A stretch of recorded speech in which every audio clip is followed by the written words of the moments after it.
Good morning. I'd like to call this meeting of the Joint Subcommittee on General Government to order. Committee Secretary, will you please call the roll? Assemblywoman Gorlow. Here. Assemblyman Hafen.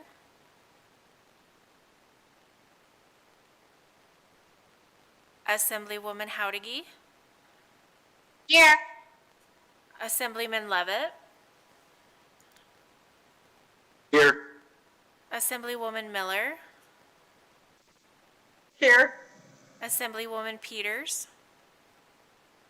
Here. Senator Dennis.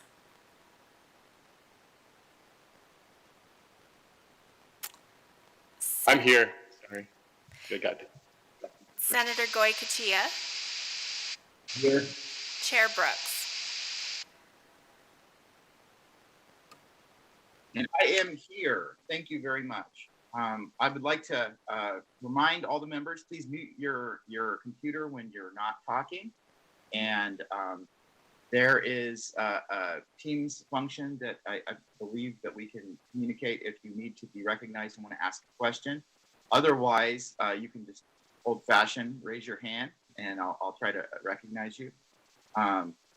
Also, we have, I just want to remind the public, if there's any general public today that wants to make public comment, that agenda item is at the end of the meeting. And you can call in. All the call-in information is on the agenda for today's meeting as it was posted. Or you can go to the Nevada Legislature's website. And if you go to the Nellis portion of the Nevada Legislature's website, there is a banner that gives you all the information necessary to log in.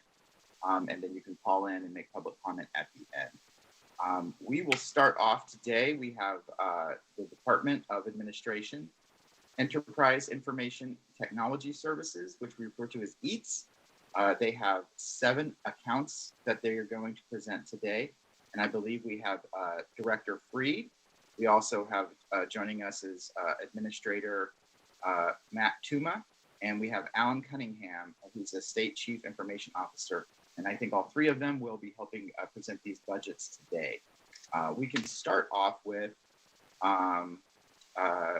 we'll start off with Director Freed. Thank you, Mr. Chair. Good morning. For the record, my name is Laura Freed. I serve as Director of the Department of Administration, and I'm actually going to hand this presentation off to Chief Information Officer Alan Cunningham and Enterprise IT Services Administrator Tim Galuzzi, and Administrator Tuma and I will be available to assist, as will various personnel from EITS in case the subcommittee has technical questions. So with that, I will hand it off to them and let them share their screen.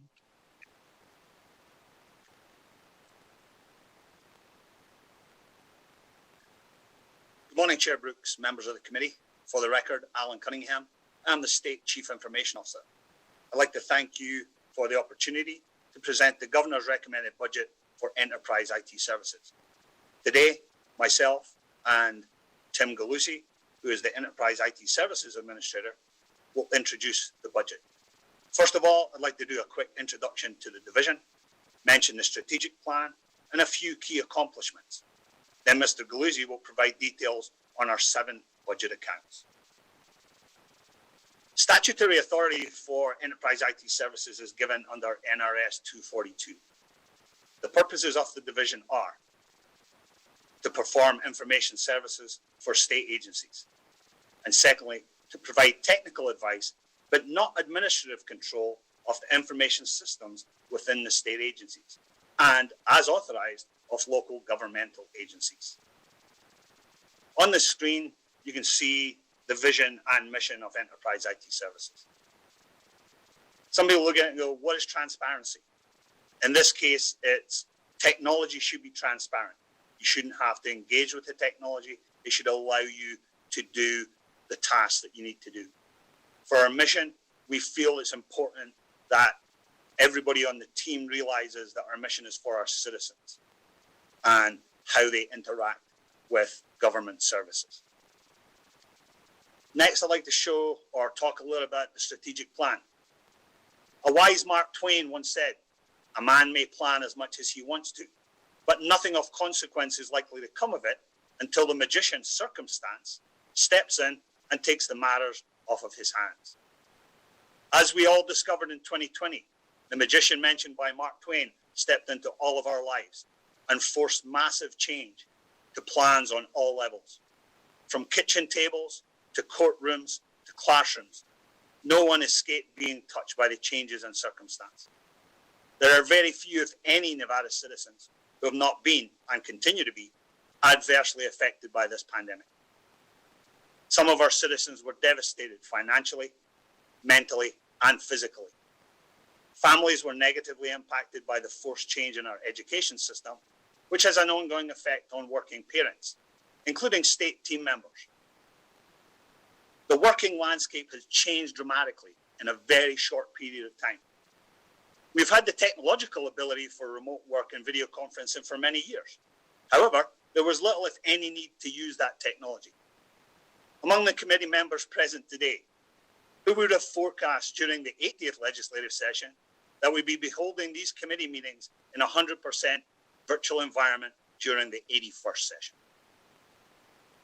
Those who had already adopted remote technologies were quickly able to pivot using, for instance, Office 365 in the case of the state, offering team members safer alternatives while continuing to serve our citizens. Those who had neglected their technology systems quickly found services to citizens negatively impacted. You will have heard the phrase "the new normal" used to describe how we move forward in this post-COVID world or in the COVID world. I would counter that phrase, and it should be the new different. Our citizens have changed expectations from the state government. They need fully digital services to maintain safety levels. We are all being challenged to meet those needs with severely limited resources. We intend to meet the need and the changing needs by engaging, enabling, and delivering. You can see on the screen that we have over, just take it back, we're good, 199 team members. Currently, 17% of those positions, 34 team members, are vacant. We have 7 budget accounts, which we will discuss today, and Mr. Galuzzi will go into details on that, which help support all the executive branch agencies across the state. I'd like now to point out a few of the key accomplishments by the team in the recent past. COVID-19 response was huge. We're going to look at some numbers which are, quite frankly, extremely impressive, considering the restrictions on the resources that we've had available. Our VPN for secure networking, our Office 365 implementation, our state web ADA remediation plans,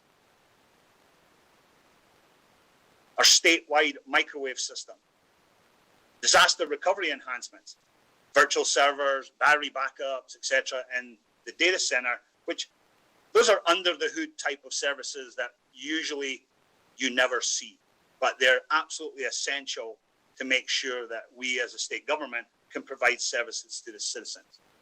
State firewall upgrades were also one of those under the hood types of upgrades that happened in the recent past.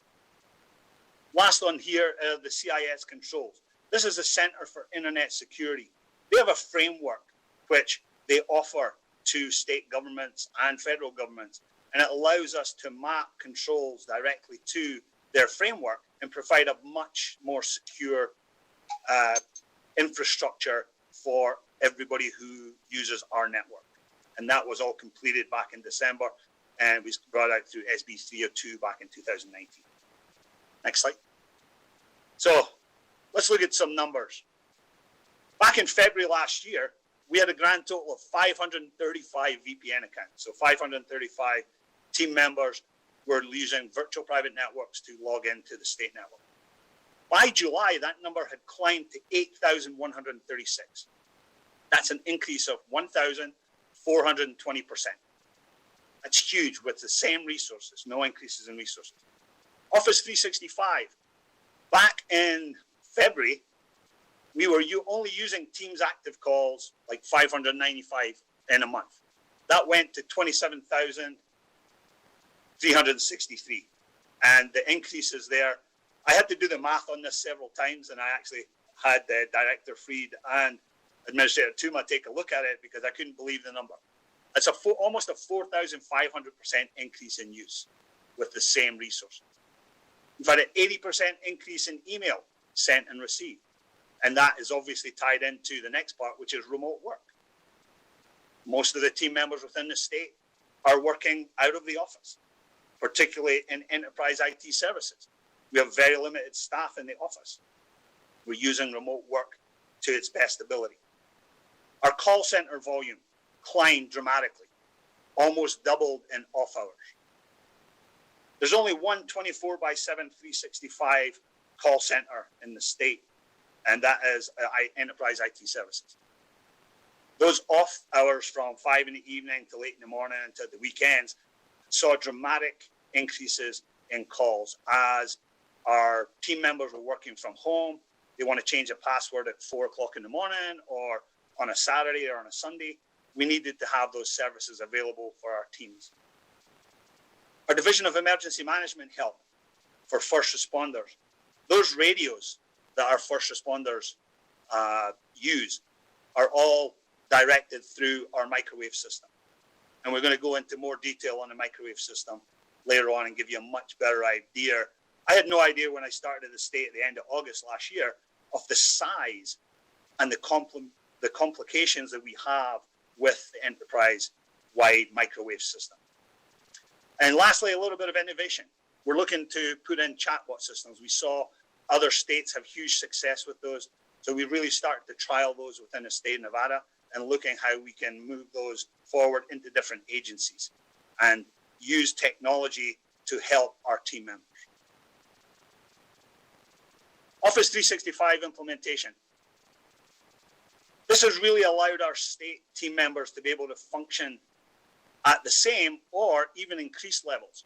When we look industry-wide or nationwide, the numbers say that productivity goes up about 19% when people work from home. And there's various ideas on why that happens. Some people work early, some people work late, but the general idea was people won't be productive when they work from home. And that's proven to be false. At the moment, we have over 13,000 licenses of Office 365 deployed, and some of the adoption statistics there are extremely impressive. To close, I would like to reiterate that the technology landscape has changed. We need to move towards the new different, and with that fact in mind, providing services to our citizens in a proactive and not a reactive manner. I would like to take this opportunity to introduce the EATS Administrator, Tim Galuzzi, who will present the details on the Governor's recommended budget for each of our budget accounts. Thank you for your time, Chair. Thank you, Mr. Cunningham. I appreciate that. And also, I think that you did a great job of demonstrating how difficult it's been this last year and how we've changed the way we work as a world, and a nation, and as a state. As somebody who was on 21 interim finance committee meetings and then trying to navigate this world in this legislative session, it would not have been possible or successful without the hard work of all the folks that make EATS work. And between our broadcast services over here at LCB and what y'all do over there at EATS, we've been able to keep the government running and have, in a lot of ways, increased our productivity. And I think you demonstrated that in your introduction. So thank you, sir. And when we go through these budgets, if we could please stop after each budget, because I think we might have some questions on each budget, and then that way it's a little easier than trying to figure it out at the end.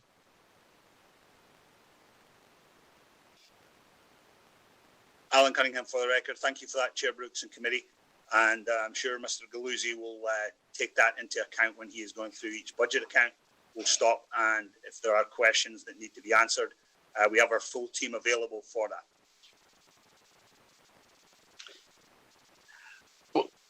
For the record, Tim Galuzzi, Administrator, Enterprise IT Services. Good morning, Chair and Committee. I am pleased to present the Governor's recommended budget for Enterprise IT Services. I'm going to start off with budget account 1365, which is our agency IT services budget. I will give a brief overview of each budget account and what their mission is, what some of the notable achievements have been over the past biennium, and then go into each one of the enhancements. And then, as the chair recommended, I will pause at the end of each budget account and be available for any questions. So with that, we'll start off with budget account 1365. This is the agency IT services budget. Agency IT service unit provides IT support for the division's customer agencies, Department of Administration, Department of Public Safety, and the Governor's Office, which is comprised of the Office of the Governor, Office of Energy, Governor's Office, Governor's Finance Office, Agency for Nuclear Projects, Nevada Renewable Energy and Energy Efficiency, and the Governor's Office of Science, Innovation, Technology, and other current customer agencies.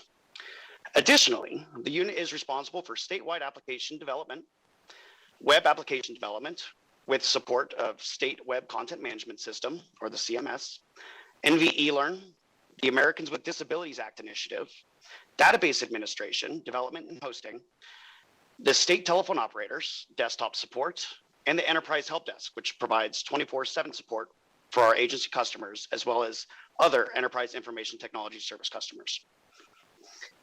Agency IT service personnel is organized into 7 functional areas: project management, database administration and development, application administration and development, enterprise web team, human resources, and payroll help desk. And we're going to talk about that in some upcoming enhancements. Agency IT help desk and enterprise IT help desk and desktop support. One of the notable undertakings that agency IT services has taken on over the past biennium was the ADA remediation. This was definitely a topic of discussion over the past couple of years. It was brought up in the previous legislative session as well as in the interim committees. So far, the Agency IT Services has updated the State of Nevada Content Management System to include ADA compliant smart forms. They procured the enterprise version of Site Improve to provide agency webmasters a tool to check for ADA compliance. They created an ADA assistance website for users to request remediation of documents and assistance. So if a user or constituent needs access to a document and they need immediate remediation and that document hasn't been remediated yet, there is a workflow, there is a button that user can activate that workflow, and that will push that document to our web team for immediate remediation to try to really make sure that citizen gets access to information that they need. As discussed during interim sessions and the last session, the amount of content that the state content management system had that required remediation was quite vast. I believe the initial estimate was anywhere between 17 and 20 years to remediate all of the documents that were included and that failed the accessibility tests. As our web team alone could not feasibly tackle that sheer volume of documents, nor do they have the ownership of them, they have trained nearly 1,000 staff members across 46 agencies across the state on ADA remediation so they can start remediating their own content.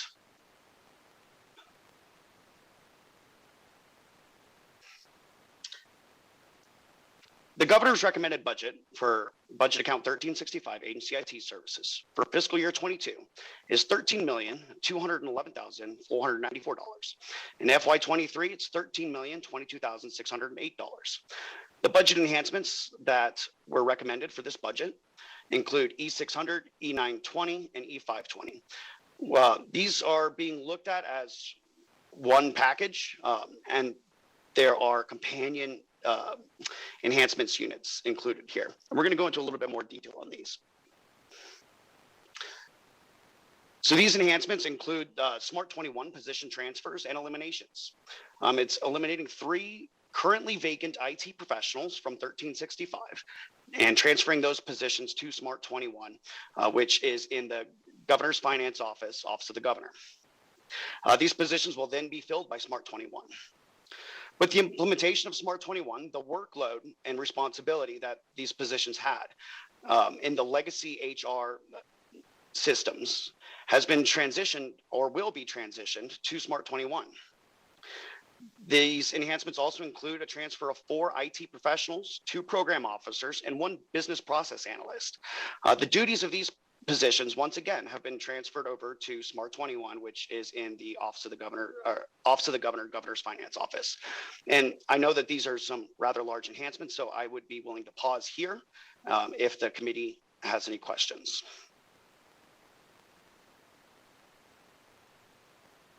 If you could just go through this entire budget and then we'll fall back with any questions that'll be kind of throughout the whole budget.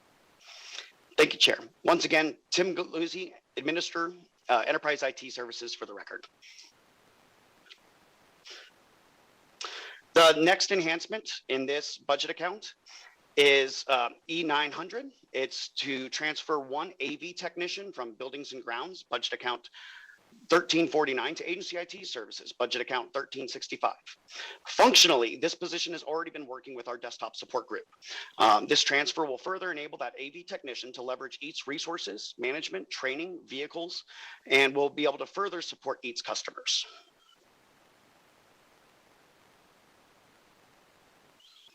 Lastly, in this budget account, we have E552, and this is for the statewide content management and portal platform replacement. This was previously approved during the last legislative session. Unfortunately, due to the pandemic, plans changed, and so the funding was reverted due to budget reductions in FY20. The 2019 legislature approved this project, and I believe the live stream isn't showing the presentation right now. Oh, Sorry for the interruption, committee. This is Broadcast and Production Services. Mr. Galuzzi, will you stop sharing the PowerPoint and then reshare it, and stand by 1 second while we confirm that we can see it again?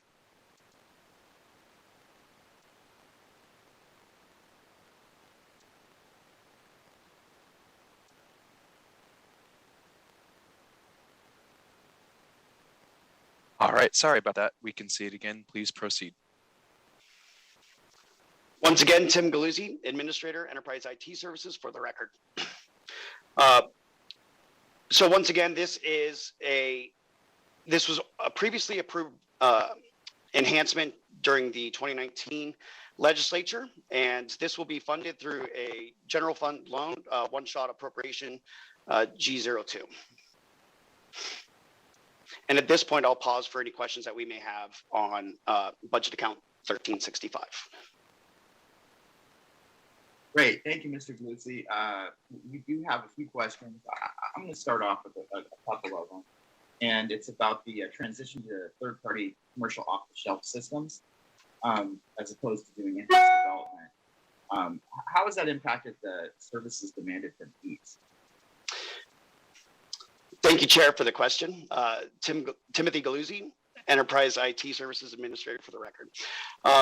Their commercial off-the-shelf software definitely provides a lot of flexibility and rapid deployment opportunities for state agencies. Our application development team is poised and ready to help agencies customize those applications to fit their business need, minimal customizations, and also provide the integration from those systems to state-hosted platforms.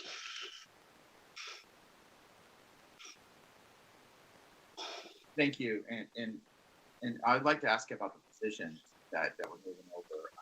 Will the positions that are being recommended transition over to Smart 21's budget return to EATS once the legacy systems have completed their migration to the Smart 21 platform?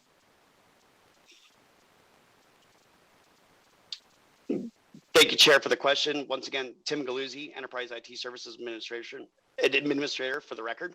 I would invite Director Paul Nix from Smart 21 to answer any questions on that enhancement.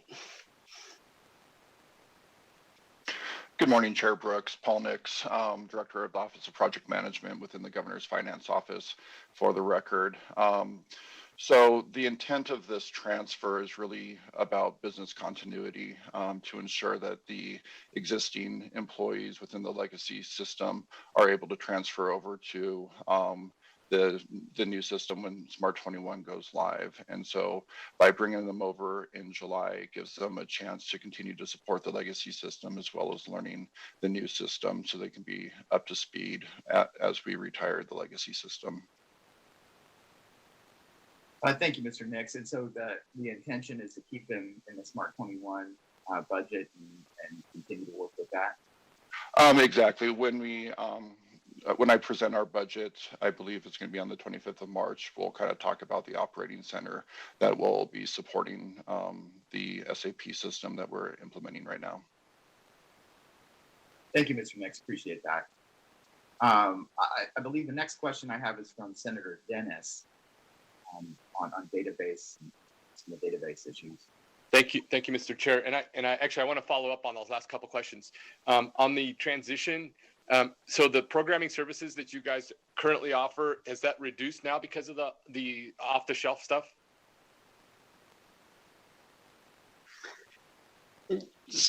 Senator Dennis, thank you for the question. Through the chair, once again, for the record, Tim Galuzzi, Administrator, Enterprise IT Services.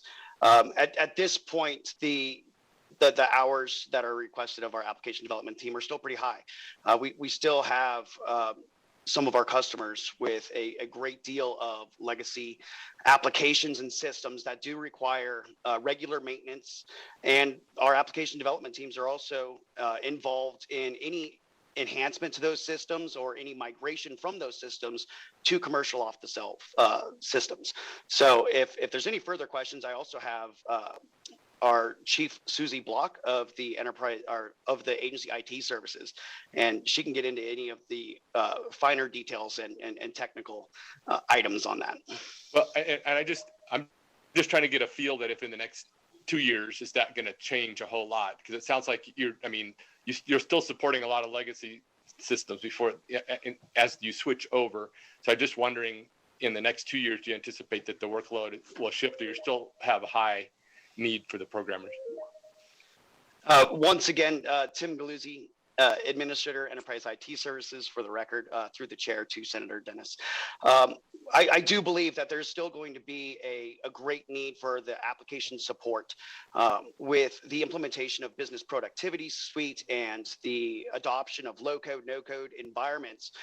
We're really being able to look at workflows and processes that agencies have across the state and be able to apply those low-code, no-code type solutions for their business productivity and to enhance those workflows and really push for a digital transformation and really move away from those legacy paper processes or the legacy green screen type applications.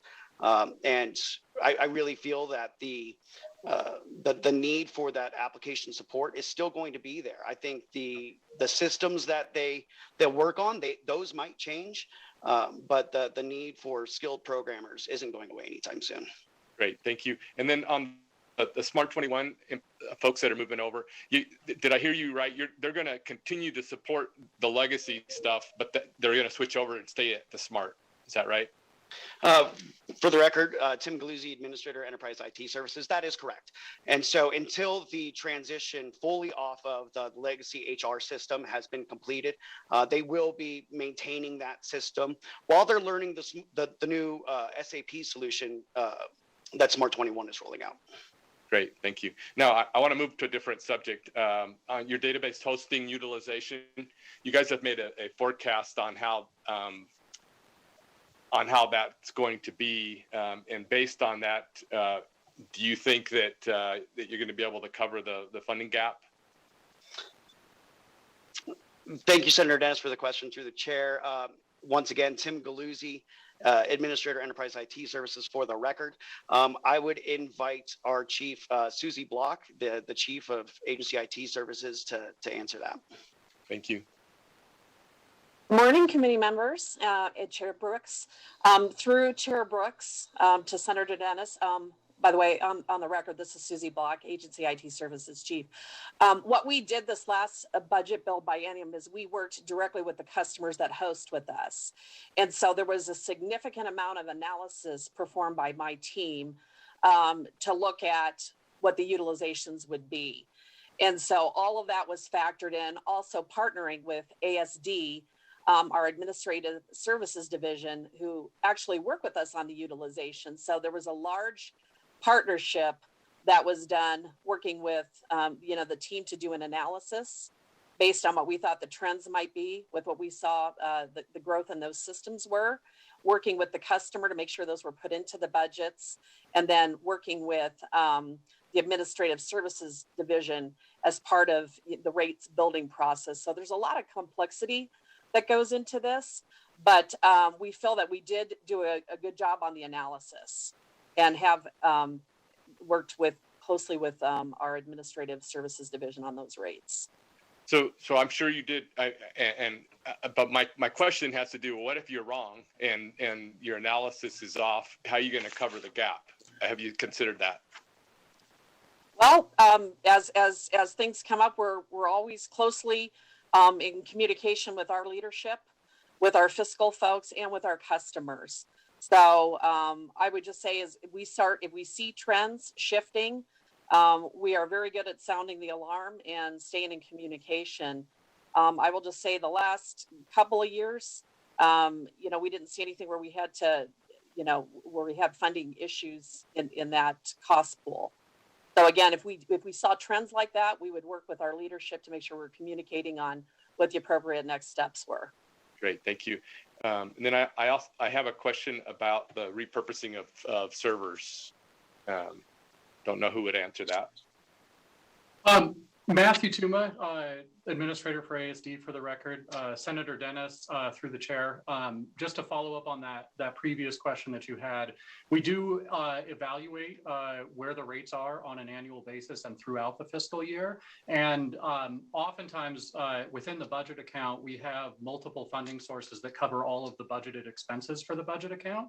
And we'll constantly evaluate where the spending is and where the reserves are for those different pools. And it's trued up on the biannual basis. So theoretically, if you have one cost pool coming in short in one biennium, then you'll address that by raising that rate in the following biennium and dropping the other rates.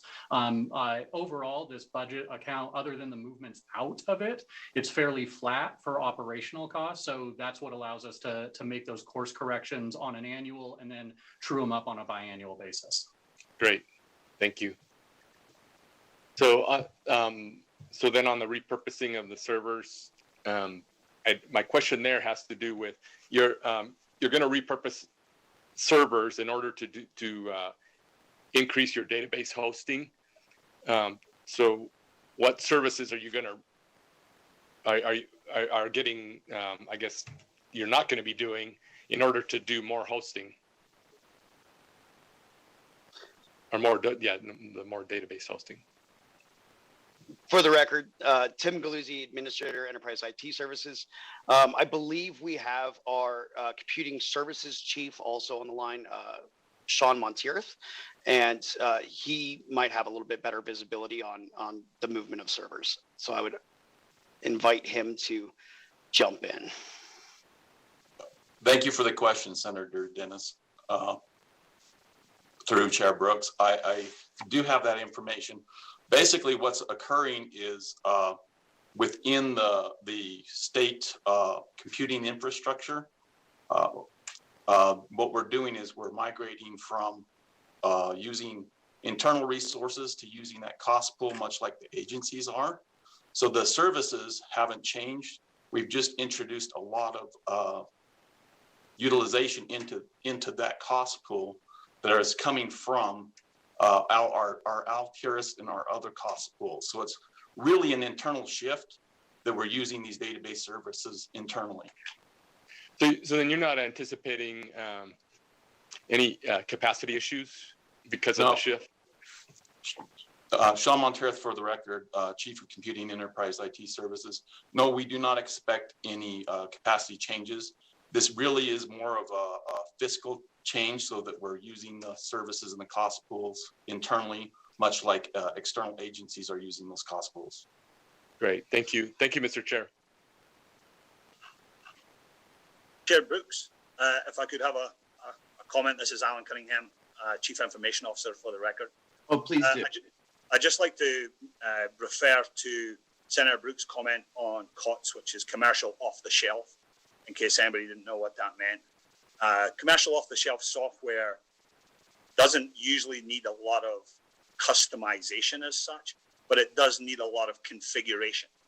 So those resources would then move from doing true customization to the configuration of that commercial off-the-shelf software. There are some extremely talented and dedicated people in that group, and we need to use their capabilities to make the success like we've had with Smart 21. There's a lot of under the hood stuff that is still going to need to be done. Thank you, Chair. Thank you. Thank you for that follow-up. And I also have a question from Assemblyman Levitt.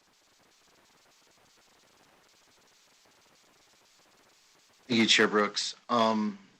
Sorry, I don't speak IT. And so you might have answered this question, or you guys might have been talking about it the whole time and it just went right over my head. But do you guys currently use like cloud-based storage, or do you have, if you don't, do you plan on using cloud-based storage sometime in the future? With all that jargon you guys are using, I have no idea. Thank you for the question, Assemblyman. Once again, this is Tim Galuzzi, for the record, Enterprise IT Services Administrator. We are currently using some cloud products. In our state computing facility, it's actually considered a private cloud with a VxRail environment. So effectively to the agencies, it is working just like a cloud would. The definition of cloud is honestly just somebody else's computer. And so if we're able to offer those services to our agencies, executive branch agencies and customers, it's effectively the same as the cloud. But we also have a footprint statewide in Azure, which is Microsoft's cloud, as well as Amazon Web Services. And then we'll get into that a little bit more when we get to the networking, because that's been a real big area of growth for us. In the networking side is connecting from state Silvernet to those private cloud environments. Assemblyman Levitt, Alan Cunningham, Chief Information Officer for the state, for the record, through the chair. We run a hybrid environment. We have on-premises, which is most of the legacy. We have private cloud, and we have what could be termed public cloud, even though the public doesn't have access to it. And those are the Azure services and Amazon Web Services that Mr. Galuzzi referred to. So we're spreading the wealth, because that is really what we need to do for continuation of operations. So it's part of our COOP plan, so that if something happens, we are not solely reliant on one technology or one form of storage. And I'd be happy to take that offline and talk to you about that in plain English, which is one of the things that I need to do. Thank you, Chair. Thank you, Mr. Cunningham and Mr. Galuzzi. I appreciate the answer, and yeah, if we could talk, we could talk all day, because I'm listening intently to your presentation and understanding very little of it as you talk and use the words. But I appreciate the answer. Thank you so much, Chair. Thank you, Assemblyman. I think we're both learning to speak a little more eats in IT today than we did yesterday. I believe those are all the questions on this budget. And Senator Goicoechea has one as well. Thank you, and I'm not techy enough to even figure out how to use the team chat here, so I'll keep waving to you until I get a little more. Anyway, we're talking in this budget item, the governor recommends 1.8 million in general fund loan. So that's a loan. How do you anticipate repaying that? I mean, are you gonna, is it just the volume of traffic that this will increase, or, and again, that's to update your your portal platform, I believe. Matthew Tuma, Administrator, ASD, for the record. So that will be built into the budget account starting in FY24. And it will be built in as a general fund payback. Currently, we have quite a few general fund paybacks across all of these budget accounts. That's been the typical way to invest in infrastructure, where there's a large upfront cost that will yield benefits over a period of time. That way, there's not like a major rate shock in any one fiscal year for the repayment of those. Thank you, Mr. Chair.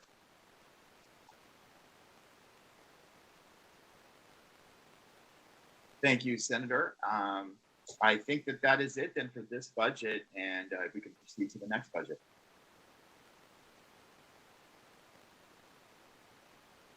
Thank you, Chair. Once again, Tim Galuzzi, Administrator, Enterprise IT Services, for the record.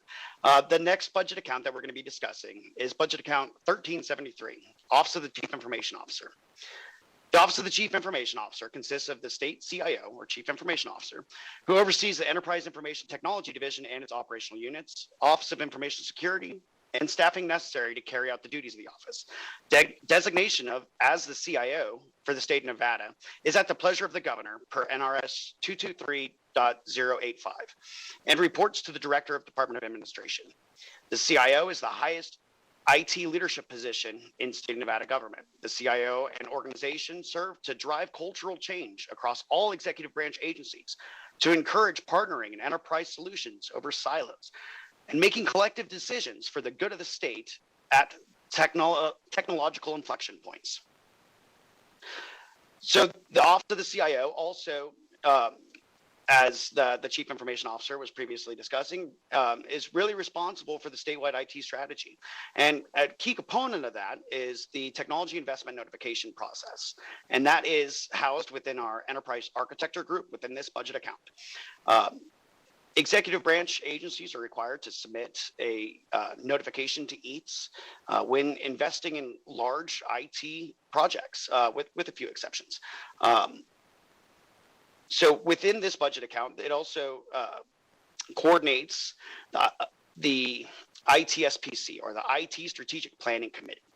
This committee is made up of directors from across the state, and so very large scale, so $500,000 or larger IT projects during the budget build process are brought to the IT Strategic Planning Committee for evaluation and ranking before submission to GFO.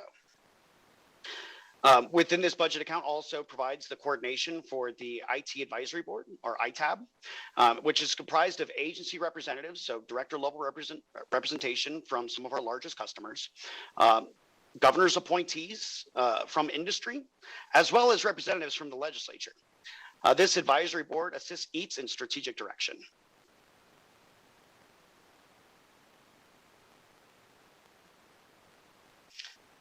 The total recommended budget for 1373 for FY22 is $2,072,138. In FY23, it is $1,871,133. There are no major enhancements recommended for this budget account, and I'll pause here for any questions.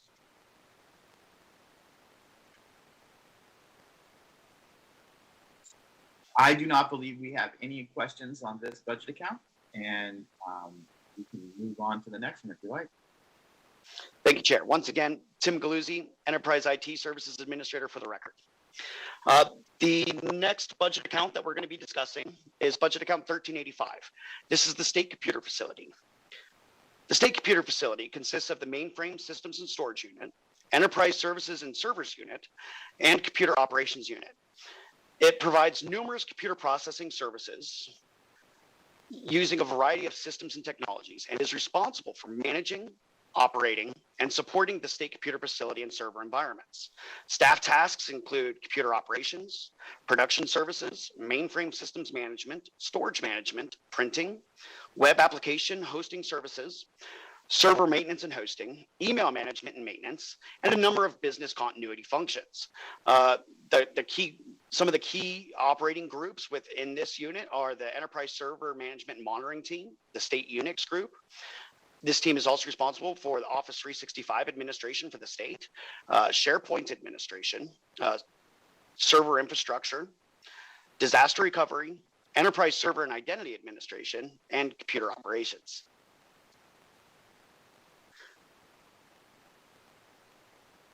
For this budget account, the total budget recommendation for FY22 is $28,022,400.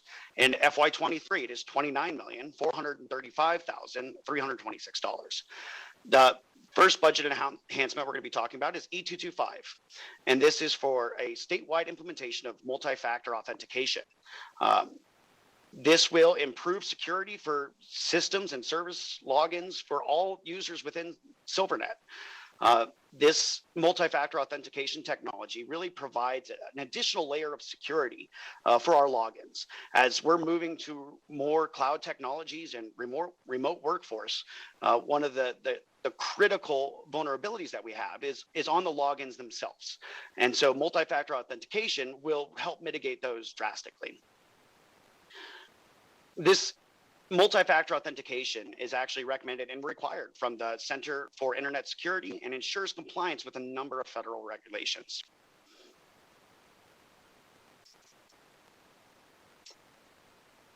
The next enhancement in this budget account is a really exciting one for us at EATS and me personally, and it is the final phase of the Office 365 implementation statewide.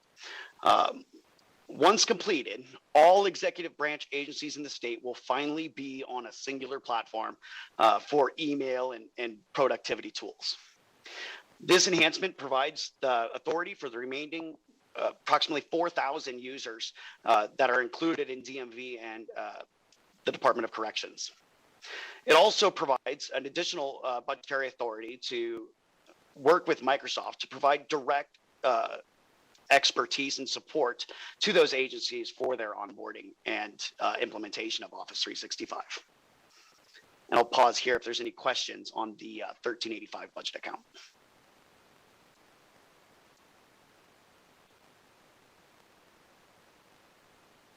Thank you, Mr. Migluzzi.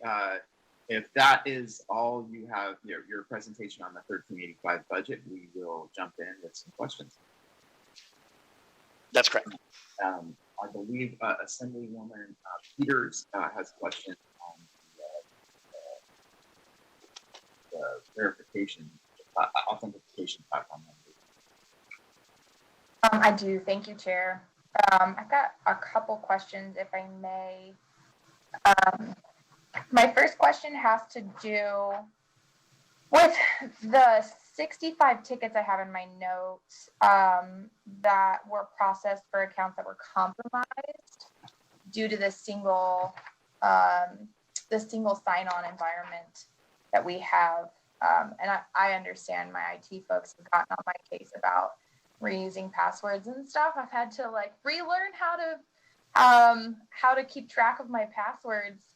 But my question has to do with, for those reported compromised accounts in 2020, did any of them result in the theft of confidential personal information from state systems? Thank you for the question, Assemblywoman. Once again, Tim Galuzzi for the record, Enterprise IT Services Administrator. I would probably ask our Chief Information Security Officer, Robert Denhart, to provide any details on this. Thank you, Tim. For the record, Bob Denhart, Chief Information Security Officer for the state. I am not aware of any loss of authentication that resulted in exposure of personal identifying information or any protected information. I would need to check on that to be sure, and I can follow up with your office if you'd like. Please do. Please go ahead and follow up with committee staff so that we can all see that. And my question, again, with the multi-factor authentication platform, can you just confirm whether that implementation cost is already contained within the Office 365 initiative budget?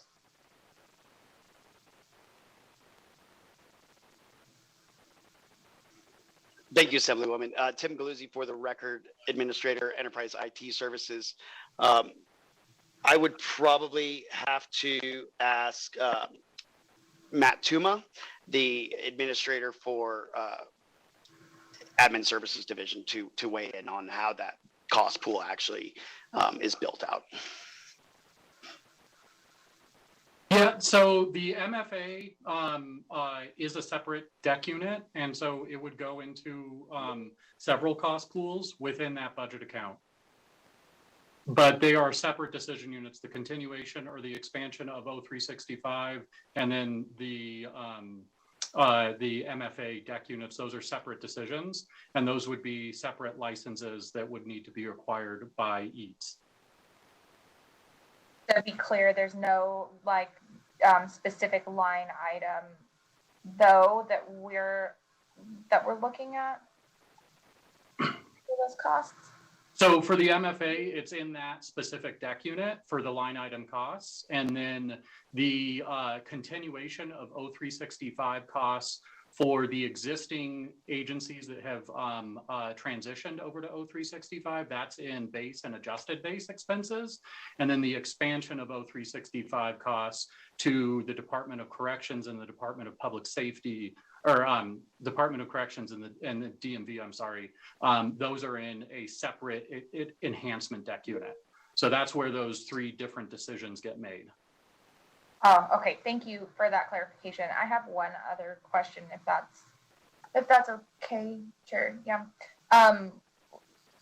So, as a final follow-up on the multi-factor authentication, can you just give us an idea of when we anticipate that would be implemented statewide?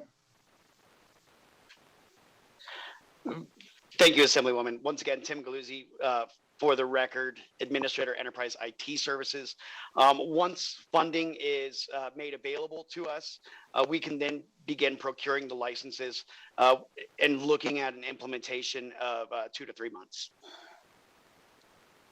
Thank you so much.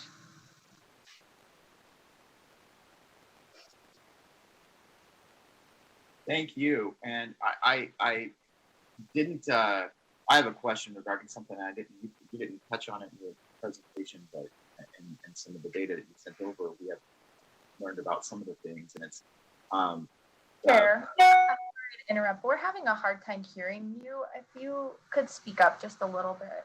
Oh, okay, thank you. I swapped computers today, so I'm having a whole different situation. But this is really around the mainframe services portion of budget. And the printing. How has East been able to acquire new customers for printing services from the purchase of the 2 high duplex printers authorized during the 2019 legislative session? Thank you, Chair, for the question. Tim Galuzzi, for the record, Enterprise IT Services Administrator. I'll ask our Chief of Compute, Sean Monteith, to weigh in on this. Good morning. For the record, my name is Sean Monteith. I serve as Chief of Computing Enterprise IT Services. The duplex printers are mainly used for welfare. The reasons why we put them in place was to save on mailing costs and such, and that is welfare sees a reduction in costs due to those printers. And can you briefly explain to me what exactly that you're doing with those printers and for welfare, and how does this differ from what we would do at like the state printing office? Sean Monteith, for the record. We basically print out large amounts of correspondence with welfare users. They have some mandates where they have to send actual mailings to customers to meet their federal requirements. The reasons why it couldn't be done at the central print services is because it has to come directly out of their welfare systems, and the volume and the type of equipment that is needed to do it precludes us from using those types of systems. It's a very large implementation. I'd like to invite anyone to come visit if they'd like to see it, but it's quite a large, quick process. We do send the mailings afterwards to the mailing services, and then they send it out to the constituents. Thank you. I appreciate that. And I have another mainframe services question. It's really about shifting costs. And so we're shifting costs to the mainframe cost pool and then raising rates by 56% when utilizations are decreasing. So why are we doing that? Is that sustainable? For the record, this is Sean Montero, Chief of Computing Enterprise IT Services. The reason why the costs are shifting from print to mainframe has to do with electronic means of delivering documents.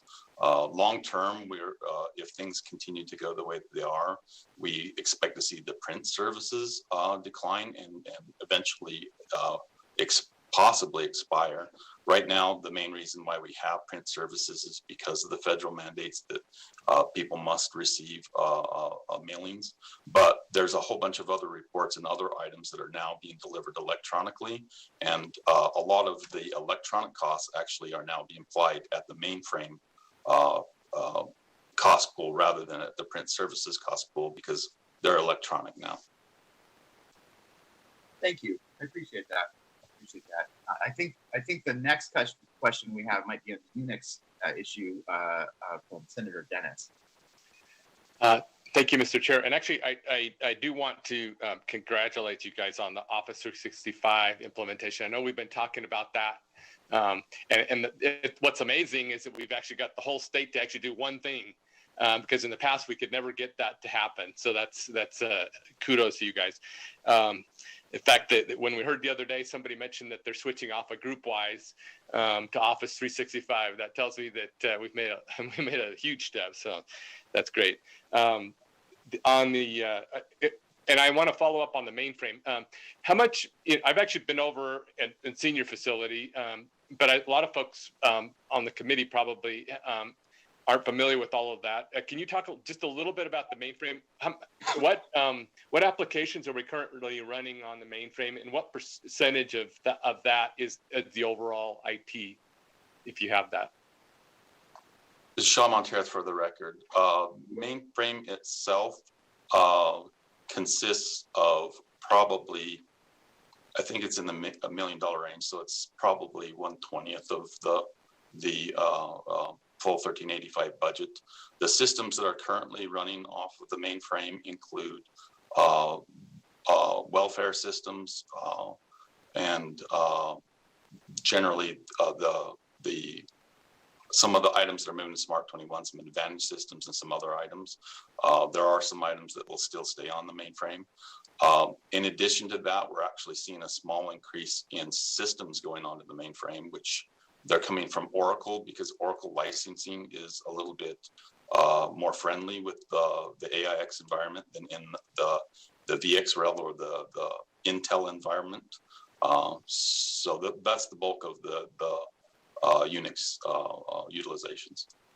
So, and that was, I just think that as I think about the mainframe, you kind of addressed this, that there's still a need for some of the things that are going on in the mainframe. Is there in the future, at some point, are we ever thinking about transferring all those to other platforms? Sean Montero, for the record, Chief of IT of Computing Enterprise IT Services.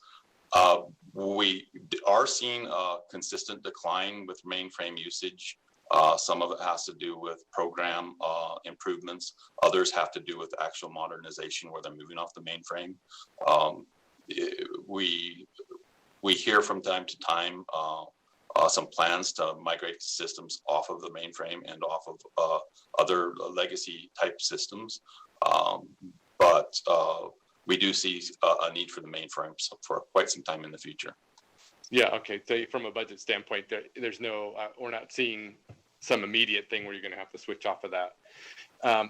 Let me ask about the Unix support. Why are you proposing to add full-time equivalent to the Unix support cost pool when your utilization is decreasing by about 38%? Sean Montereth, Chief of Computing Enterprise IT Services for the record. Our utilizations decreasing is a little misnomer. We changed platforms, and unfortunately, the way that the platform worked, the way that the utilizations were calculated showed a decrease in utilizations, but the actual systems and workload on the mainframe didn't decrease. It just had to do with the platform change. We moved from a pure flex environment to a power environment. As for the increase in FTE, most of the changes in the 1385 cost pools were due to labor allocation adjustments. Within the 1385 budget count, there has been no additions to FTE since last biennium, but there has been a change of focus in technology and business needs. Due to the changes in technology, which included cloud infrastructure changes for Office 365, Smart 21, and other products, platform upgrades to Unix and VM environments, and security and federal oversight changes. These were most of the duties that were changed within for the staff. Within the mainframe infrastructure itself, most of the changes occurred because of CIS controls and to meet federal audits and federal requirements. Okay, and so with the rate increase for your Unix support users, are they going to, is that going to result in higher costs for them at the same level of service that they're currently getting? Sean Monterey for the record, Chief of IT, Computing Enterprise IT Services. Welfare and some others will actually be getting additional support to meet some of the requirements. Some of that has to do with improved and increased patching levels for Unix so that they can meet their mandates. Also other groups, because we're moving it from another cost pool that doesn't need as much attention at the moment. There's going to be a decrease in cost across the state. So it really is, rather than adding FTE, we didn't add any FTE, it was a shift in FTE. Okay, great. Thank you. Thank you, Mr. Chair. Thank you, Senator. I believe next I have Assemblywoman Habibi. Thank you, Chair Brooks. And my questions were similar to yours. And I also don't speak EATS, but as I was going through my notes, I had questions like Chair Brooks regarding cost shifting. And it's regarding the server hosting, the basic, advanced, and the non-server basic. So I know that we're shifting costs to the non-server hosting basic. I see that, it's increasing by over 40%, but your expenses are decreasing. So can you explain the cost shift to me? Sean Monterey, Chief of Computing Enterprise IT Services for the record. The cost within the cost pool has to do with, again, labor allocation changes, and everything else could be some of the decreases. The other is when we spin up other services like internal services, Office 365, they consume more power. And since we have overhead within the facility, it reduces the cost within that cost pool. What's happening in the environment is people are going, or agencies are going away from using physical servers and physical devices, and they're moving to different devices, either cloud-based or VM-based. So when we see some decrease in hosting in one area, a lot of times we're seeing either increases in cloud or increases in virtual infrastructure. And since the way that overhead and everything goes within the cost pool, you see shifts in rates. Matthew Tuma, Administrator for ASD. I'd like to add on to that. onto that question, one of the additional things when looking at those individual rate shifts is looking at the context of how much those rates contribute to the overall spending for the budget account. And so even though you do see a large sort of rate shift within non-server hosting basic, that represents $108,000 per fiscal year of the total spending for this budget account. So the actual dollar impact on those contributing agencies is actually relatively small because this is a over $25 million budget account per fiscal year. And so even though you're seeing that dramatic percentage shift in that rate, it's relatively few users, and the actual dollar shift you're going from our current biennium's budget of that cost pool bringing in $75,000 per year to bringing in $108,000 per year in the next biennium. So putting that in context of how much those shifts contribute to the overall actual contributions of this budget account are very important, especially when you look at like the largest cost pool within this budget account is O365 and the business productivity suite,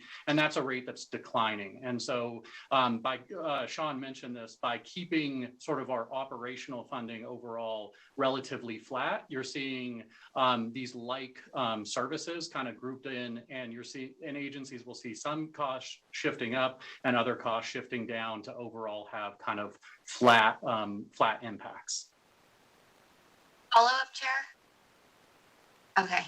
And then so the cost shift, is it impacting like current EATS customers who are using the non-server hosting basic in any way? Sean Montero, Chief of Computing, Enterprise IT Services for the record. It does have some impact, but the cost of hosting and maintaining compute within the facility is actually really low. It's a lot cheaper than any other methodology to host it in other environments. So it really isn't a large impact for their general services overall. Most of the agencies that do host equipment within this facility, they're larger agencies, and they have full IT staff. And these changes, $100,000, as was mentioned, it is a very low cost overall for all of these agencies. Okay, well, thank you, Chair.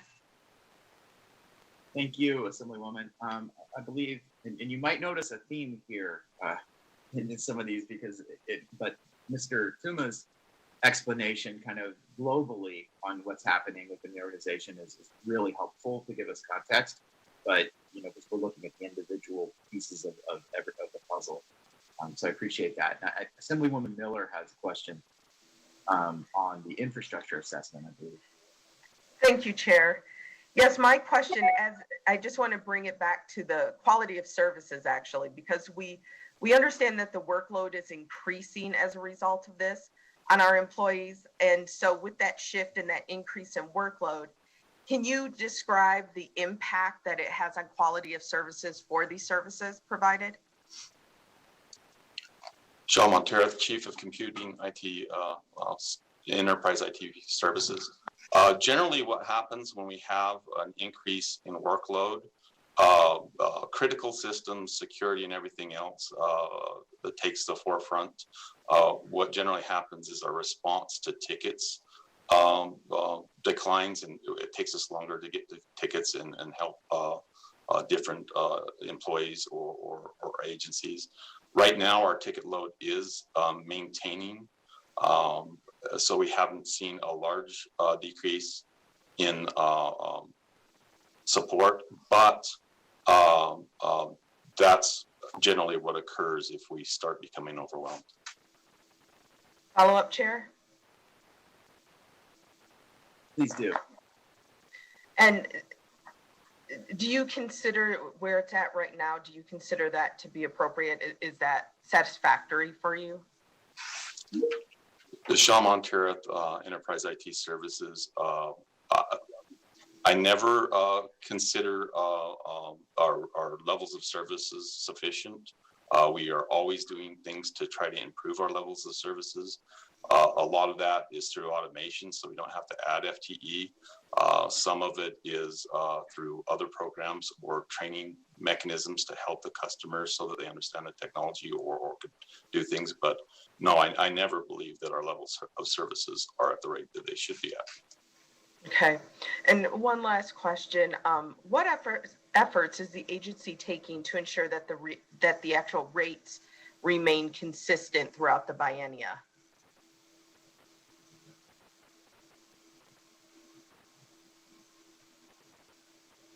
So, Matthew Tuma for the record.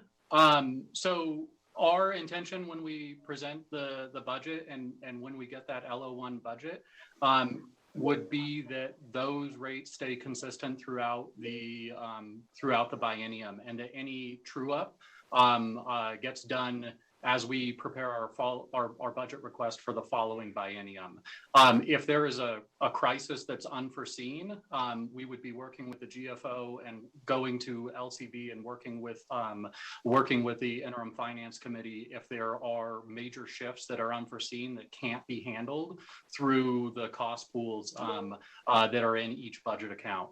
But that's one of the reasons why there's not just one cost pool per budget account, why there's multiple cost pools per budget account, is because we're linking those like-minded services under the same umbrella and have those opportunities and have that flexibility to true those up every 2 years.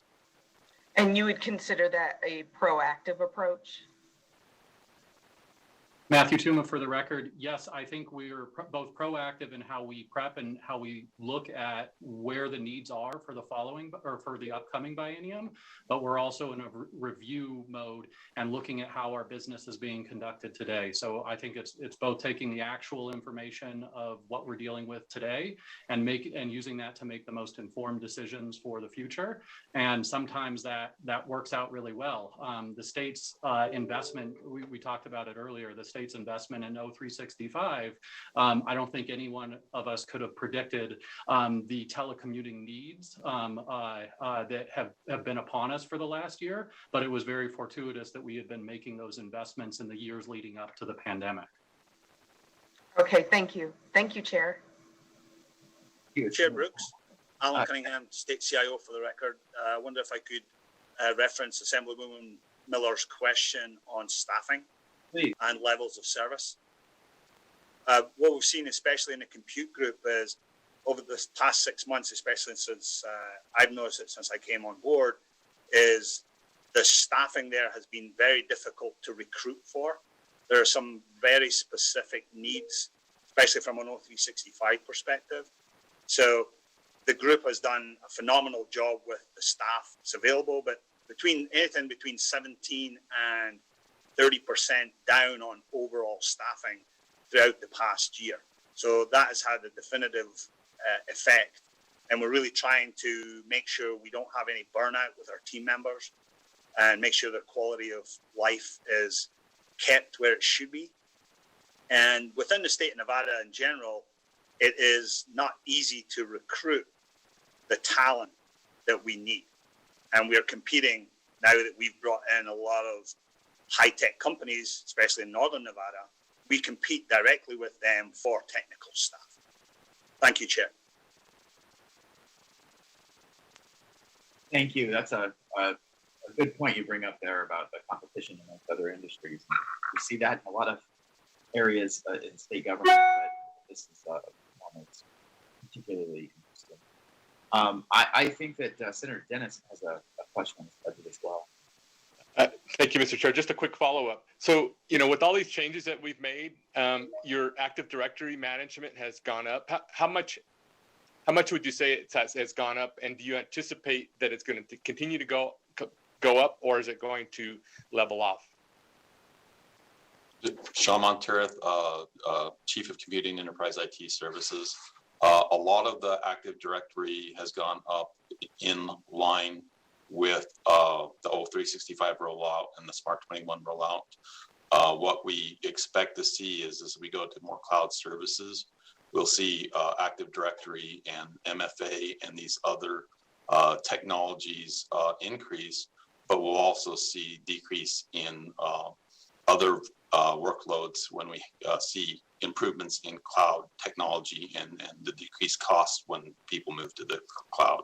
So really the story about the 1385 account isn't necessarily about costs going up here or costs going down there. It's more of a shift in technologies. We're moving away from a physical world to a digital world where we host things in the cloud, and you're seeing workload and other things shift in those cost pools to account for it.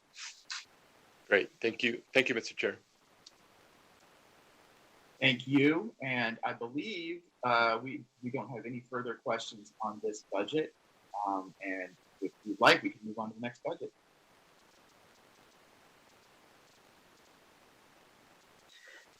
Thank you, Chair. Once again, Tim Galuzzi, Administrator, Enterprise IT Services for the record. The next budget account that we're going to be discussing is 1386. This is the Data Communications and Network Engineering budget account. Data Communications and Network Engineering is one of the 3 budget accounts in the communications group. This unit is responsible for all tasks related to developing, operating, and maintaining statewide data, voice over IP, and video communications infrastructure. Most of this effort is focused on the wide area network, referred to as SilverNet, and maintaining connectivity with the outside world, connections to the internet as a whole. Also in this budget account, the network engineers have been dedicated purpose circuits. So for federal programs, if they need to connect back to DC or wherever, this budget account is responsible for making those connections. Staff tasks include installing and troubleshooting data circuits, installing, operating, and maintaining routers, firewalls, event logging, and data switches that tie all these circuits together, and engineering, analyzing, and troubleshooting the complex WAN or wide area network itself. Staff supports over 8,500 network connections, representing servers, network devices in more than 150 locations throughout the state. Customers include all executive branch agencies, constitutional offices, the judicial branch, and to a limited extent, the legislative branch. One area of rapid increase that we have seen in the network engineering group has been the increased demand on connections from SilverNet to cloud computing service providers, such as Azure and Amazon Web Services. SilverNet is supported in collaboration with NSHE and NDOT to obtain fiber optic communication backbone infrastructure and taking advantage of the state contracted vendors, especially in regards to the NDOT Dig Once / fiber trade program.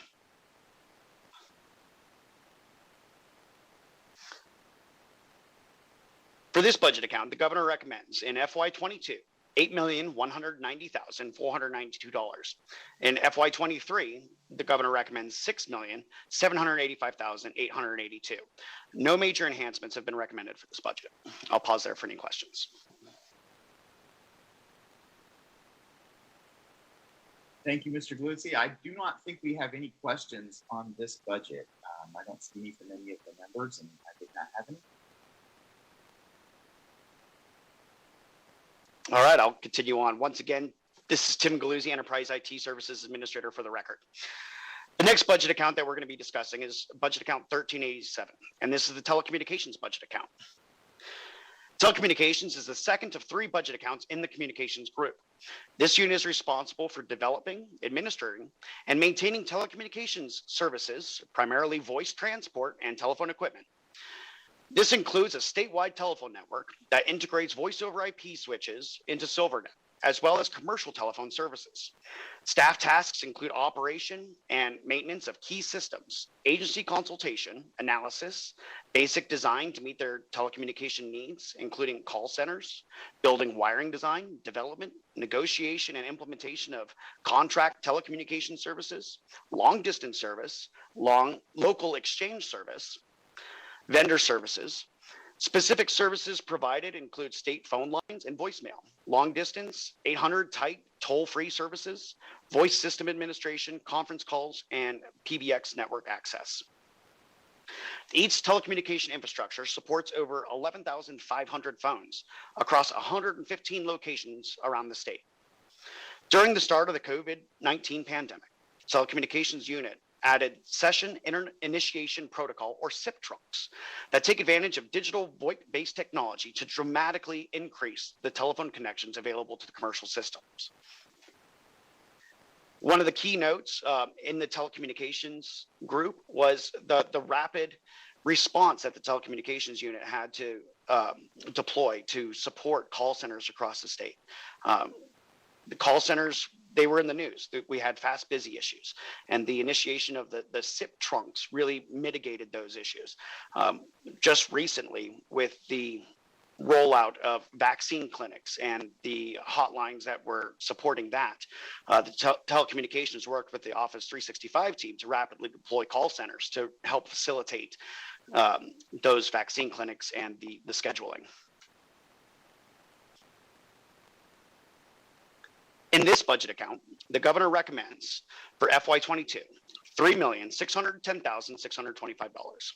In FY23, the recommendation is for $3,610,816. There are no major enhancements recommended for this budget account. I'll pause there for any questions.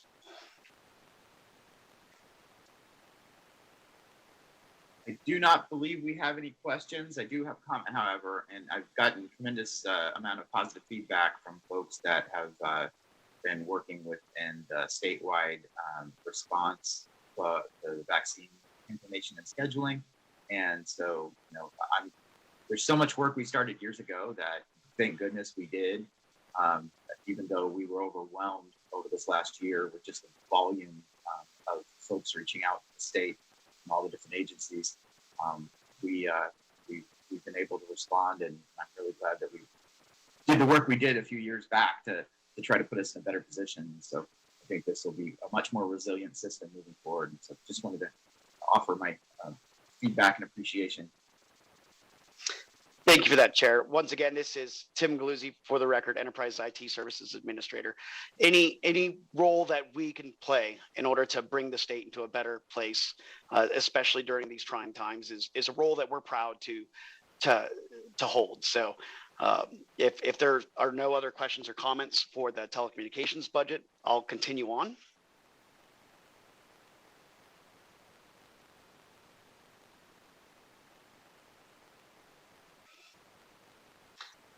The next budget account that we're going to be discussing is budget account 1388. This is the Network Transport Services budget. Network Transport Service is the third of 3 budget accounts in the communications unit within Enterprise IT Services Division. This unit, through a combination of microwave, fiber optic, and other wireless technologies, provides transport of communication circuits for federal, state, and local government entities, with many responsible for public safety. Network Transport Services also provides large transport circuits for data communications and private branch exchange, or the PBX, voice over internet protocol, or VoIP, services to other communications units within EADS, such as Silvernet and PBX VoIP telecommunications, thereby indirectly supporting nearly every state agency. Staff tasks include design and development of backbone microwave communications infrastructure, which I'm happy that I get to demonstrate what some of that looks like for you guys today. It also, this unit is also responsible for the installation, operation, 24/7 maintenance of microwave and fiber optic communications equipment, troubleshooting complex transport system problems, and maintaining and developing remote communication sites and facilities. Staff is directly responsible for microwave circuits and transport equipment at state sites that carry public safety traffic. Network Transport Service communication sites also host other agencies' communications equipment and antennas on its towers, and provides commercial and emergency backup power for their equipment. Statutory authority for this budget account is held within NRS 242 and NRS 233.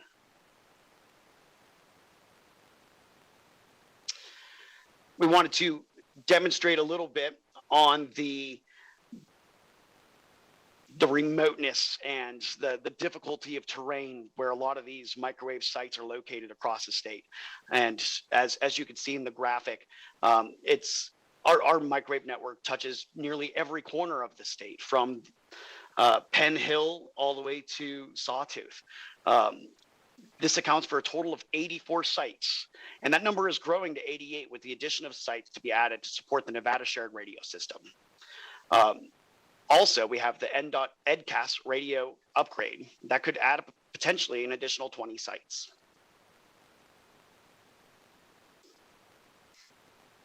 For reference, this is what a microwave site looks like. So on the hilltop, this is the Spruce Mountain microwave site, and this site is fully solar powered, and so there's no connection to power infrastructure. As you could also see in this image is that snowcat. Some of these locations are incredibly rugged and very difficult to get to, especially during winter conditions.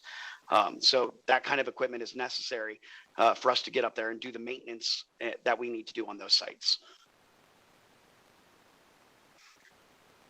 In this image, we could see what happens in winter in Nevada. This is the Maggie Peak Tower near Denio in Humboldt County. It's frozen through solid, and the solar array is caked with approximately 18 inches of rime ice.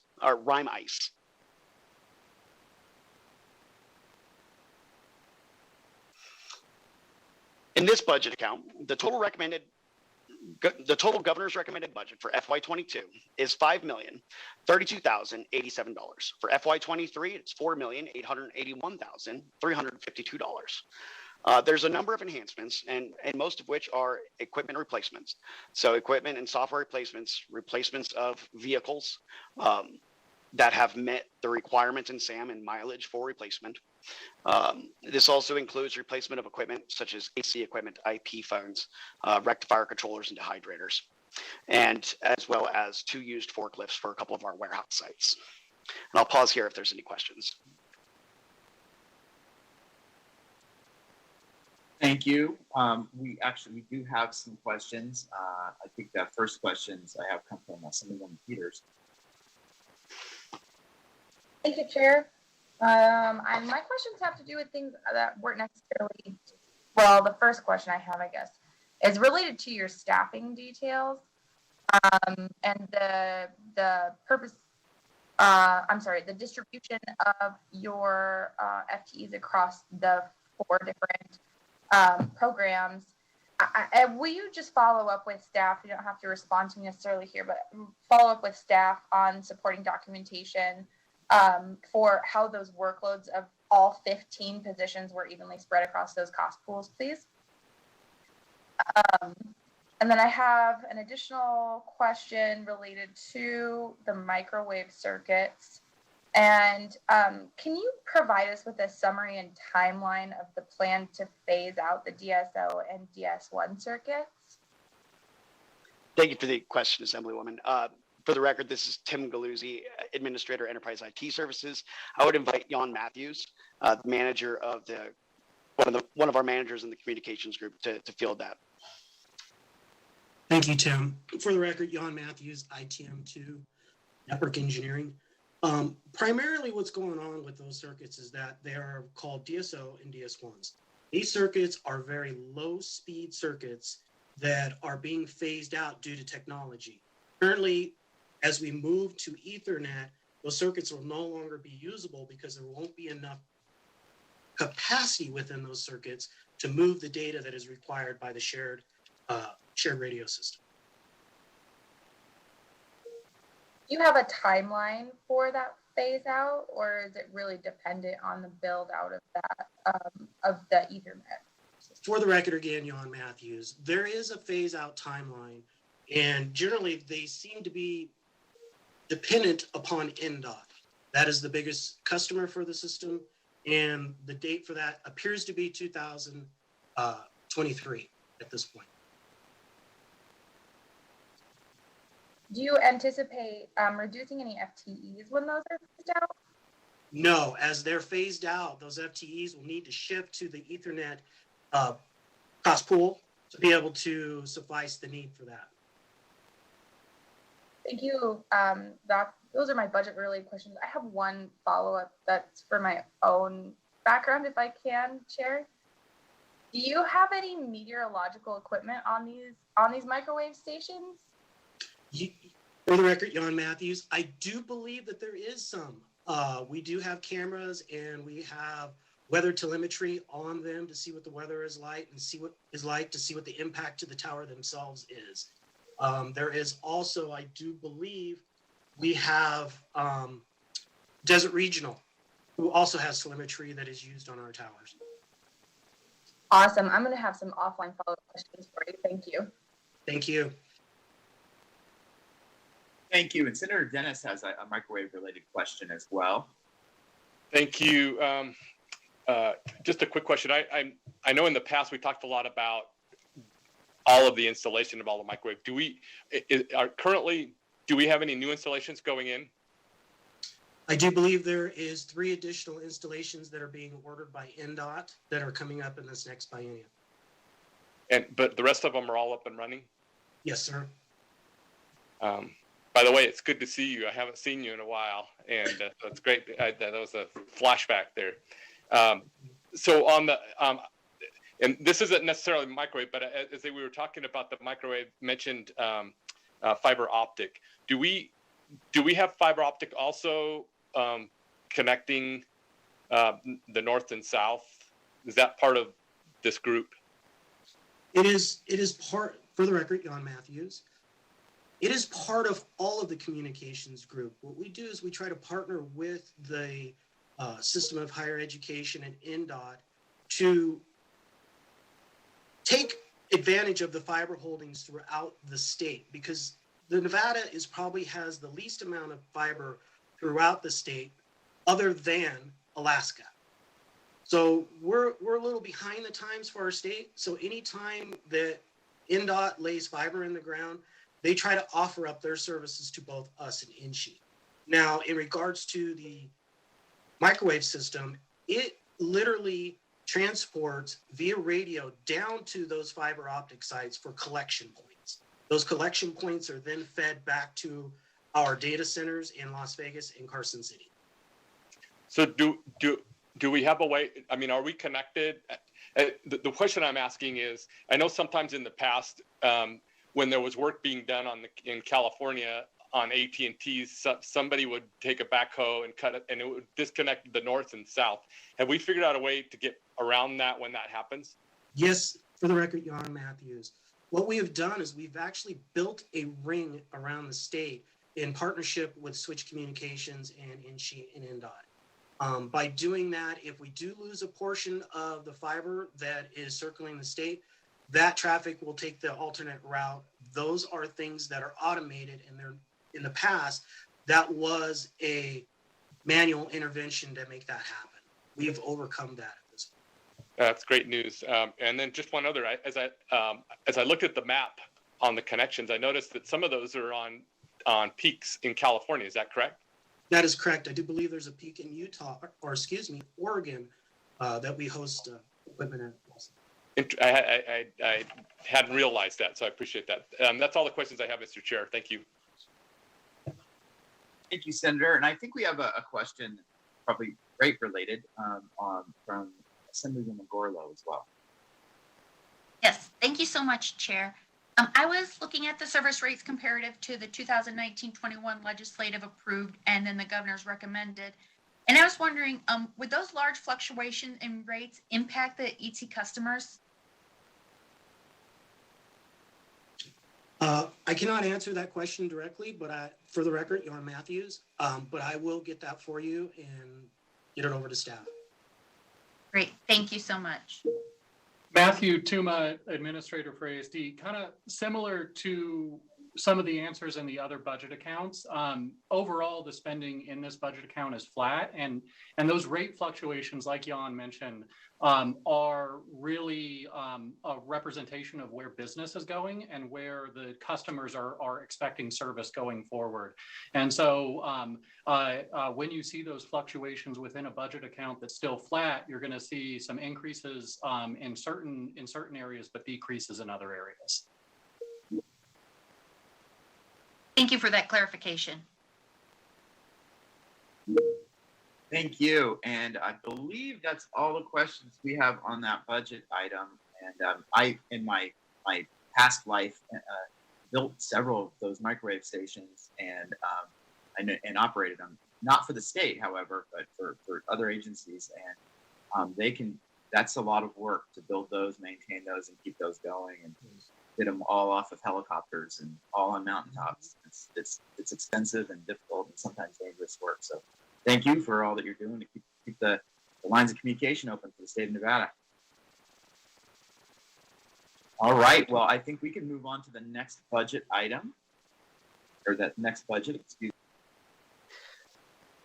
Thank you, Chair. Once again, this is Tim Galuzzi, Administrator, Enterprise IT Services.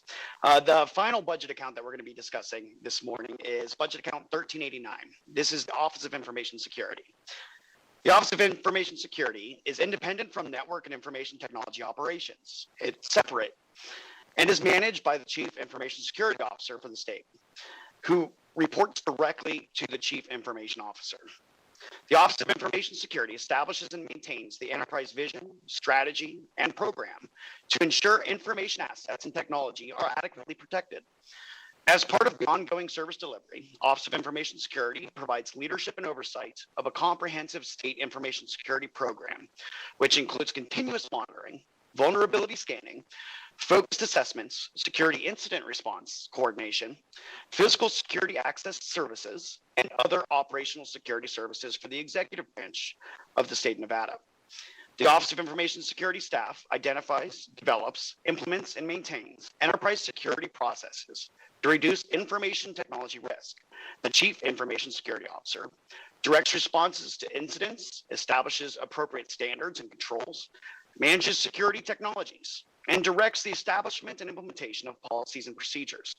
The Chief Information Security Officer chairs the State Information Security Committee and the Nevada Commission on Homeland Security's Cybersecurity Committee. As most of you are all well aware, one of the big vulnerabilities and one of the big hacks that has happened over just the past few months was the SolarWinds supply side compromise. And so what a supply side compromise is if code or a hack or malicious code is entered on the vendor side, and then agencies or organizations will download the update patch from that vendor that includes that malicious code. Thankfully, after the exhaustive and Herculean work that the Office of Information Security, in combination with some of our other functional groups within Enterprise IT Services, we were able to really drill down and investigate and look for any signs of malicious activity or compromise in our infrastructure. And thankfully, we were unable to find anything. So it appears that the Nevada state infrastructure came out of it pretty well unscathed. One of the big accomplishments from this budget account was the CIS controls framework mapping that was initiated by SB 302 during the last legislative session. And to really put a feather in their cap on the effort that it took to really complete that. It was completed within 7 months, and that was all during 2020 while working remote and in obviously non-regular environment.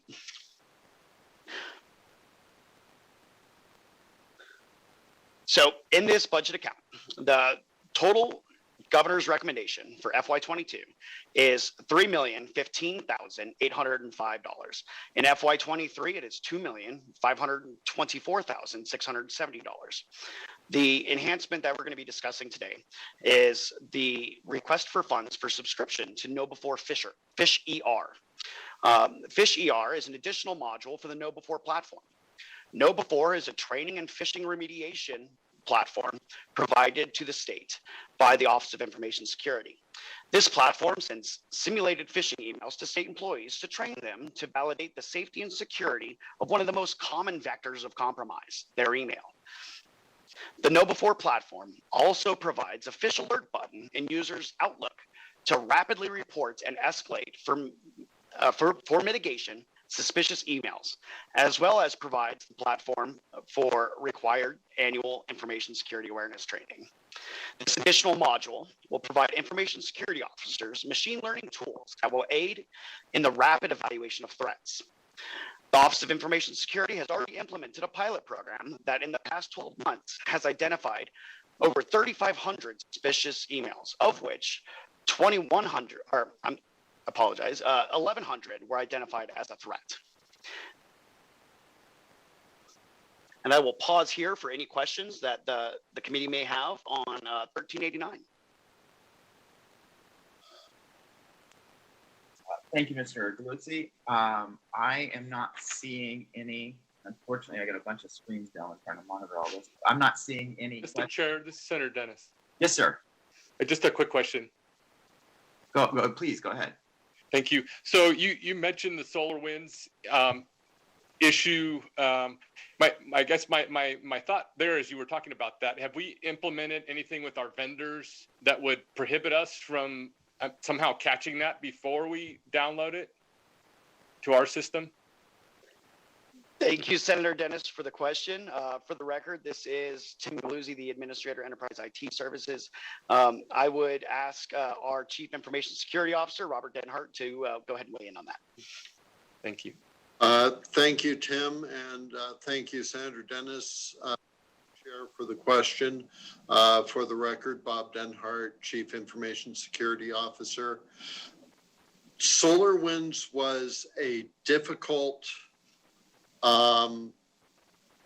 sorry. I thought I started my video and I guess I turned it off again. SolarWinds was a difficult one to identify in advance.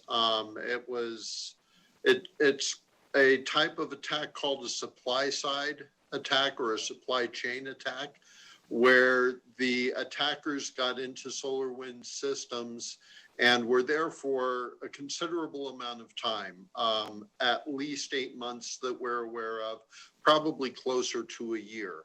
And they introduced malicious software into updates that SolarWinds was pushing out.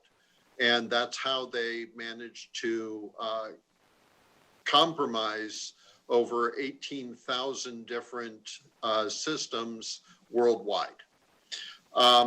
Very difficult for us to do preventative on something like that, because as far as our systems were aware, what was coming from SolarWinds was legitimate updates. And it wasn't anything that any of our defensive measures were prepared to identify and block. The hard answer in this case is that as far as preventive measures, it's really not something that anyone can do other than the vendor. They've got to prepare their systems and protect their systems better so that what's coming out from them is reliable. We have done a number of things on our end to try and catch this as early as we can. For example, we now have a DNS service that is offered through the Department of Homeland Security's Computer Information Security Agency, CISA, that blocks DNS calls to malicious domains. So someone tries to go to one of those domains, they can't even get there. We also have triggers on our own DNS systems where if someone tries to access one of those domains that we know about, we get alerted internally so we can go and address that server or that system right away. We also block these calls and these identified malicious systems at our firewalls as soon as we know about them. We're taking a lot of steps, some of them proactive, some of them reactive, which is kind of the nature of information security. You do what you can in advance. You respond as quickly as you can when something is going south. But we're doing all this to try and manage this situation as best we can. So, I realize it's hard to catch it because in that particular instance, they got into their system and we were just downloading whatever we thought, or whoever downloaded it was downloading what they thought was a legitimate upgrade. But do we check with our vendors to make sure? I mean, do we ask them what kind of security measures they have in place? I mean, to make sure that our vendors are doing everything that they can do to protect stuff that they're sending to us. Bob Denhart, for the record, absolutely, sir.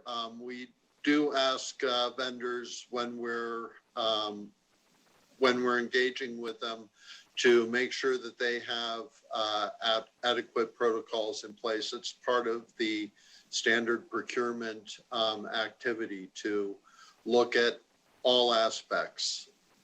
And do we go back periodically, even after that procurement phase? Do we go back and just follow up with them on an ongoing basis to make sure that they're still doing that? Bob Denhart, for the record, I'm afraid I'm not aware of any follow-up activity, but I can certainly make a note on that and follow up with your office on that. Well, I'm just saying, I think that, it's fine that when we procure stuff that we're doing we're making sure that they're safe, but we should probably periodically be checking with them to make sure they haven't changed any of their protocols or whatever that might make us vulnerable. So. Bob Denhart, for the record, I agree, sir. And, in general, vendor management as part of security is an area that is sort of historically overlooked. And I appreciate your highlighting it because that allows me to further highlight it and make sure that we're covering that base as well. Great. Thank you, Mr. Chair. Chair Brooks, Alan Cunningham, Chief Information Officer for the state, for the record. Could I address a couple of those questions? Please do. Senator had, please.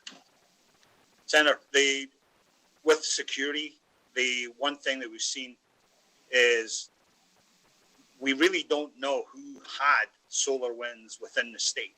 There's no central repository for purchasing.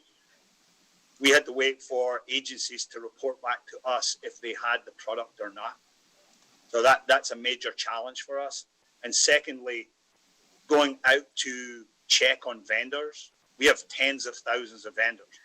We don't have anywhere near the capacity or the capacity and the number of talented people it would take to actually go to a vendor and say, we need to check these.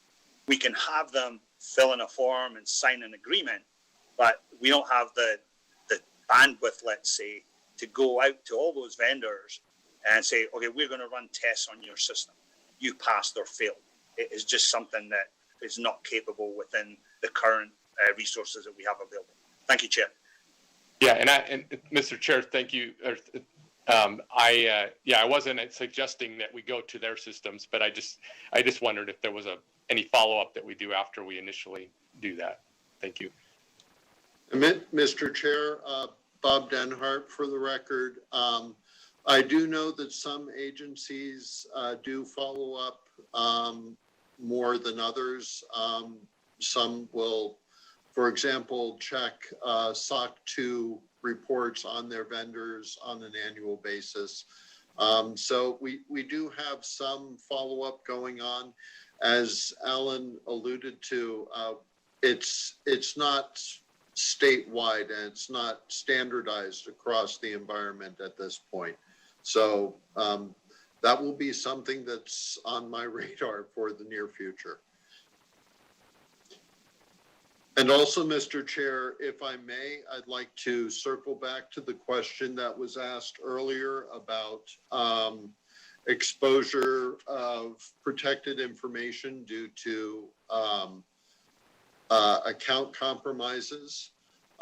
One of the advantages of doing this remotely is that I can check with my staff while we're talking here, and I have done so. And as far as the security incident reports have come into my office are concerned, no protected information of any kind, whether it's personal information, protected health information, federal tax information, or any other category, has been exposed due to a compromised account in the last year. I appreciate that follow-up in real time. Not a problem, sir. Thank you. Well, I do not believe we have any further questions from any of the committee members for your team today on these budgets. And I think that was our last budget that we're going to review. And I really appreciate all the work that you're doing in this very trying time. It's really made it possible for us to do what we do remotely a lot of times. And with that, I think we will close this meeting on these budgets and move on to our last agenda item. And our last agenda item is public comment. And so if Broadcast Production Services could make sure that the public comment phone line is open, and we and see if we have, we'll wait a minute or two and see if we have any anyone on the public comment line. Thank you so much, Chair Brooks. The public line is open and working. However, there are no callers at this time. Would you like to take a 2-minute pause to allow people watching online, time to call in? Please, let's just wait at least a minute or two. Thank you. Certainly. Thank you, Chair. Broadcast standing by.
Chair Brooks, thank you so much for your patience. The public line is still open and working. However, we have no callers at this time.